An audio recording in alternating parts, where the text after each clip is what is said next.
Hi, and welcome. You're listening to the X22 Report. My name is Dave, and this is episode 1462B, and today's date is January 3rd, 2018, and the title of the episode is The Cabal Didn't Expect This to Happen. Next event, locked and loaded.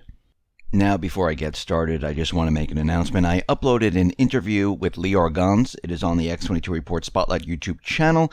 So all you need to do is go over to YouTube, type in X22 Report Spotlight. It will bring you right to the interview, or you can go to x22report.com or newsentinel.com, scroll down a little bit, look over to your right-hand side. You can play the interview right on the sites, or go to Steemit. That is steemit.com/@X22Report, and you can play the interview right on Steemit.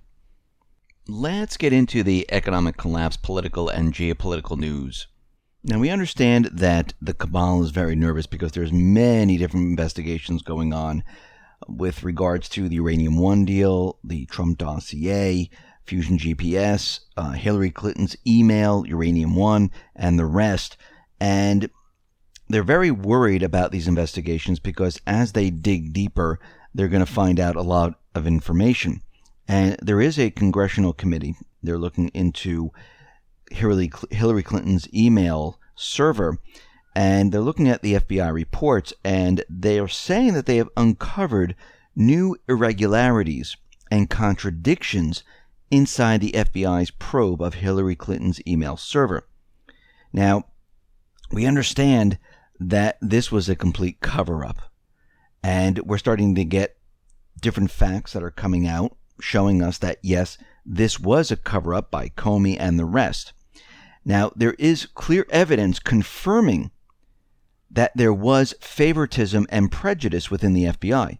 Investigators say they have secured written evidence that the FBI believed there was evidence that some laws were broken when the former Secretary of State and her top aides transmitted classified information through her insecure, private, personal email server.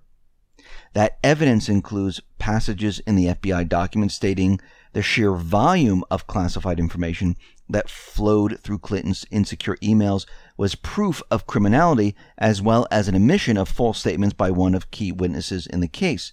This is coming from one of the investigators that is looking into this. The name of the witness is redacted from the FBI documents, but lawmakers said he was an employee of a computer firm that helped maintain her personal server after she left office as America's diplomat. And we can see right now they are looking into this. So the investigators also confirmed that the FBI began drafting a statement exonerating Clinton of any crimes while evidence responsive to subpoenas was still outstanding and before agents had interviewed more than a dozen key witnesses. Those witnesses included Clinton and the computer firm employee who permanently erased her email archives just days after the emails were subpoenaed by Congress.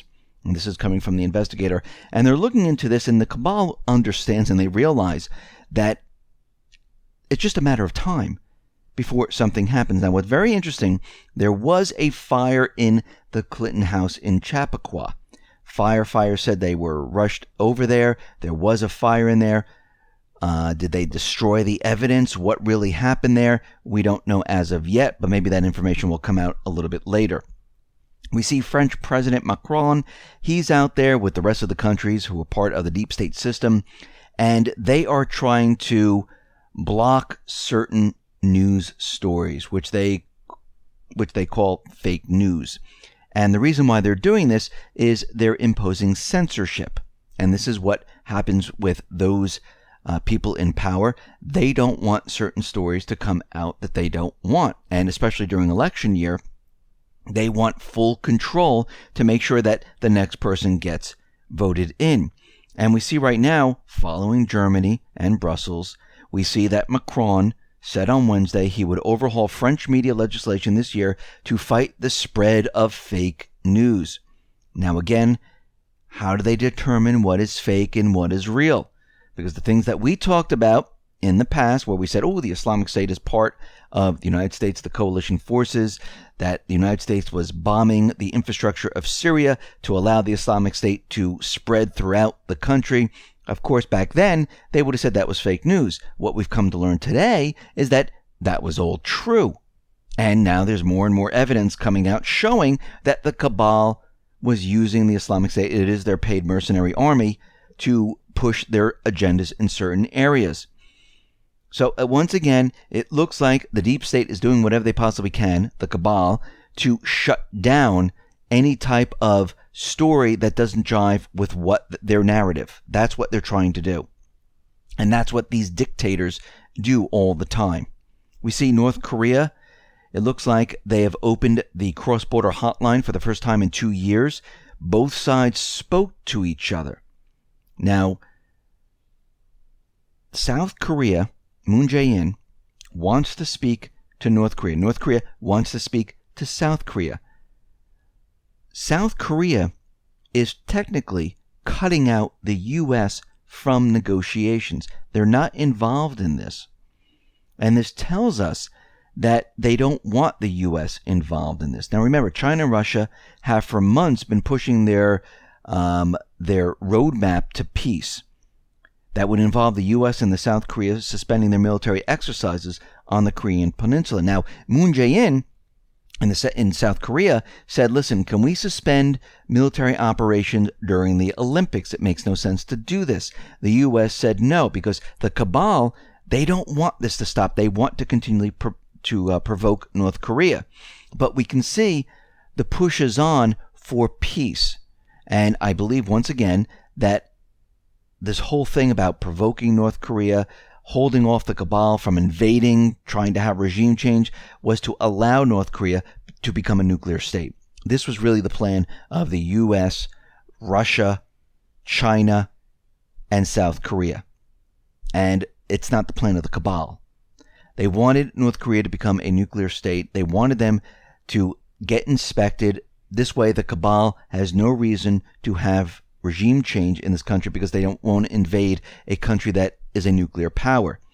And once again, we can see that North Korea could unite with the South for the Winter Olympics. Now, does the Cabal want this to happen? No.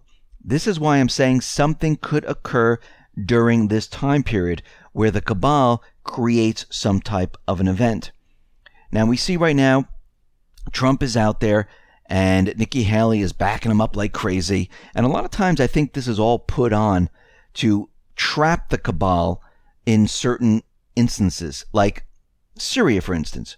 When he launched the missiles into a airbase that was completely empty, it was operational an hour later. He warned Russia, he warned Assad, and basically Russia shot down a lot of the missiles. And then everyone thought that, we were going in and invading. Now, if you listen to Trump back then, all his tweets and stuff, it sounded like we were going to invade. But I think he does these things on purpose to get the Cabal all riled up and the neocons all riled up. Because think about what he's doing. He's playing their game, but just out in the open, where he's saying, let's go in and get them. Let's go. Let's fire our missiles. Let's do it. And nothing ever happens. It's a lot of talk to get them all confused. And what is he doing here? It makes no sense. Now, he's saying that he's going to be cutting $300 million annual aid to the Palestinians because it gets no appreciation or respect in return. He wants them to work with Israel to have peace. Now, Israel doesn't really want to have peace with Palestinians. Even though Netanyahu's out there telling that, yes, we back the freedom fighters of Iran, we're behind them, they should do it for democracy and freedom, but he never says this about the Palestinians. This, I believe, right now is a way to try to force the two together. Will it work? Most likely not. And we can see Nikki Haley, she is all over this, trying to push this. Now, what's very interesting is that what is happening out in Iran. Now, Trump is out there and he is saying that, we're backing the Iranian people. We respect the people of Iran as they try to take back their corrupt government. You will see great support from the United States at the appropriate time. And when is the appropriate time? So let's take a look at what is really happening out in Iran. Because as we know, and he knows this too, believe me, he knows what is going on here. He knows that they want regime change in Iran. That is a fact, just like in Syria. And if he was really going to go into Iran, he might as well have invaded Syria to go into Iran. there'd be no purpose in skipping Iran, taking the troops out of there, not supporting the paid mercenary army. He would have supported the paid mercenary army. They would have had Assad by now. But this is not what's happening. So we can see right now that there has been a push in Iran to have protests. Now, what's very interesting is that there are government protests that are much, much larger than the other protests that are happening right now. And what is happening is that the Western media, Israel and the rest, they're out there saying, this is terrible. The people want freedom. They want democracy. We need to have freedom and democracy. Nikki Haley is out there saying that the long oppressed people are rising up against their dictators. It's the same exact script they used in Syria, in Libya, in Lebanon. There is no difference whatsoever. And what is happening right now is they're trying to push this where there's nothing to push. This is why Nikki Haley was out there showing the missile that was fired in Saudi Arabia, that it came from Iran, because they were trying to make a connection because they knew this was going to happen, and that whole thing fell apart. Now, what is happening here is that the Iranian protesters that were protesting, there's a couple things that are happening. Yes, there were protesters, but it's not what we're being told. The protesters were protesting because of economic reasons. Yes, they were out there. They were saying that, we don't like what's going on. There's austerity and things like that. So the Western world is reporting that these protests have grown because of this. But there is no evidence that the protests have even grown. What has grown are riots. People using, firebombs, breaking windows, burning flags, things like that. That is on the rise. Why? Because those people that were protesting against the austerity budget of President Rouhani, those protests were hijacked by rioting gangs. Now, they knew there were going to be a couple of protests. They're very small, hundreds of people. That's it. And they knew they were going to use this, and they were trying to push this. Now, Ahmad News, a channel on Telegram, appears to have played a pivotal role in the wave of protests, reportedly administered by exiled journalist Rohala Zam, a son of senior reformist cleric said to have escaped the country after being accused of having links with foreign intelligence agencies and pushing, these type of problems inside the country. Now, there were calls for protests online and on foreign-based Persian language satellite channels. The original protests over economic issues seem to have died down now, after President Rouhani confirmed the right to protest, conceded economic problems, and promised to take them on. Those original protesters that were protesting peacefully, those are dying down now. What we're seeing right now is those people who hijacked the protests, the rioters, the people that cover their faces, that are running around like crazy, pulling the flags down off poles, burning them, lighting things on fire. That is the agent provocateurs trying to get things off the ground. The groups of rioters are between 30 and 80 people in size in each one of these cities. That's it. But what they do is they use certain camera angles. They only show a small little group of people doing this to make it look like it's bigger than ever. And a lot of times what they use different footage from different places to show that the police are coming down hard on these people and the protests are getting bigger and bigger and bigger. But we're really not seeing this. Now, these rioters, if they start, getting weapons from the outside and they use these weapons to create an instance, yes, this will make the situation a lot worse. But what we're seeing right now is that 11 cities is less than half than the 30 cities with protest riots that were counted yesterday. The police in Iran don't act the same way as the police in other countries. The police in Iran, they speak to the people. They don't act out. They don't come down hard on the people. Actually, if you look at a lot of the videos, the government demonstrations and the other protests, the police are speaking with people.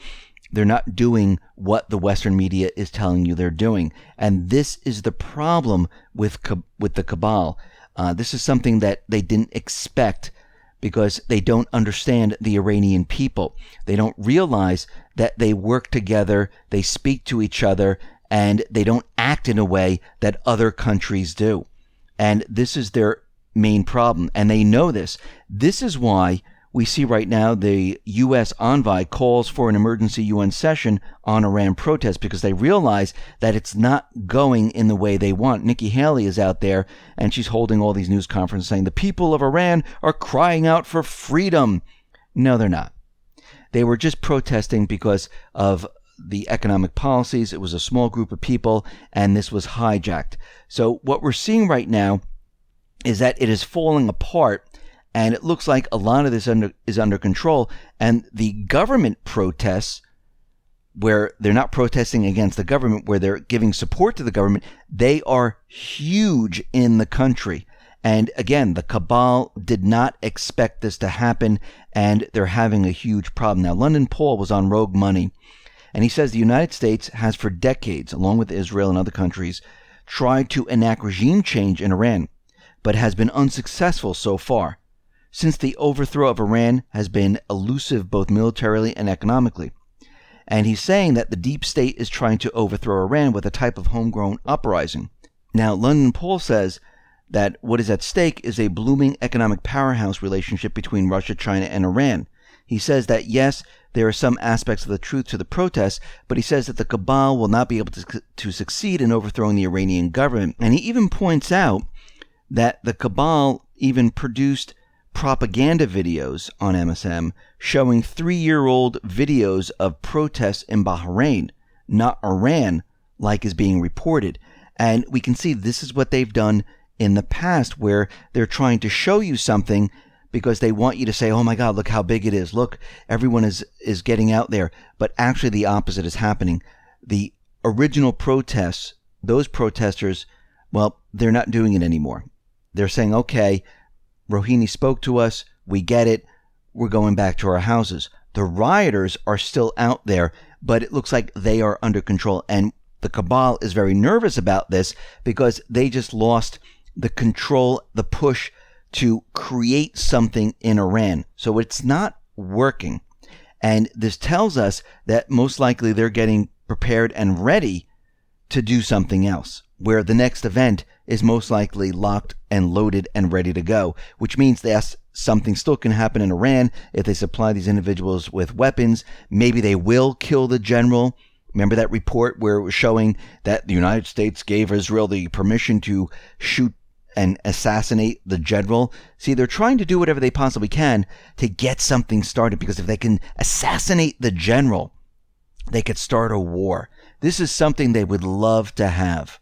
They would love to have Iran act out and a war get started, but I don't think Iran is going to do this. They haven't started a war in 200 years, and it looks like they miscalculated the entire thing. But again, remember, they're rotating between Iran, Ukraine, Syria, which they're trying to get off the ground again, and North Korea, and everything, once again, is all up in the air because they are not finished. They're going to continually push their event. And we see right now that Russia, they have approved the expansion of a Syrian naval base that's in Tartus, where they're going to expand it, where they're going to bring in more ships. And again, they're protecting Syria. And their whole goal was to get Iran, Syria, Libya, Lebanon, and the rest of the countries and control them. It's not working. They completely miscalculated once again. This doesn't mean that they're finished with their plans. It means they're just going to regroup and they're going to plan whatever the letter is at this point, and they're going to try the next event. There could be some type of an explosion in Iran. It could be the Olympics in North Korea, South Korea. It could be something in Ukraine. Whatever they're going to try, they need to do it very soon because they are losing control very quickly. Listen, everyone, thanks a lot for listening. Be well, be safe, and especially be prepared. Thanks a lot.